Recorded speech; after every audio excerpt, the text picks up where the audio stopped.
అంత్య దినములలో అనేకమైన అబద్ధ ప్రవక్తలు బయలుదేరుతారు. ప్రతి ఆత్మను నమ్మక ఇది దేవుని సంబంధమైందో లేదో అని పరిశీలించండి. ఎలాగ పరిశీలిస్తాం? మన టెక్స్ట్ బుక్ బైబిల్ ఏదండి. ఒక తమ్ముడిని అలాగే అడిగాను, బ్రదర్ వాక్యం చదువుకుంటావా? చదువుకుంటున్నాను.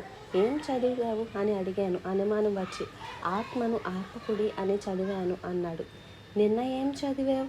యేసు కన్నీళ్లు విడిచెను అని చదివాను. మొన్నేం చదివావు? దొంగిలింపకూడదు అని చదివాను. ఎక్కడ చదివావు ఇవన్నీ? క్యాలెండర్లో చదివాడంట.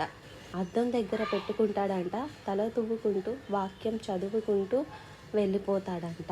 బ్రేక్ఫాస్ట్ ఏం తిన్నావు ఇవాళ? 3 ఇడ్లీలు తిన్నావా? నిన్నేం తిన్నావు? 2 దోశలు. మొన్నేం తిన్నావు? 4 చపాతీలు. ఇంత ఇడ్లీ ముక్క, ఇంత చపాతీ ముక్క, ఇంత దోశ ముక్క తిని వెళ్ళిపోవచ్చు కదా. టైం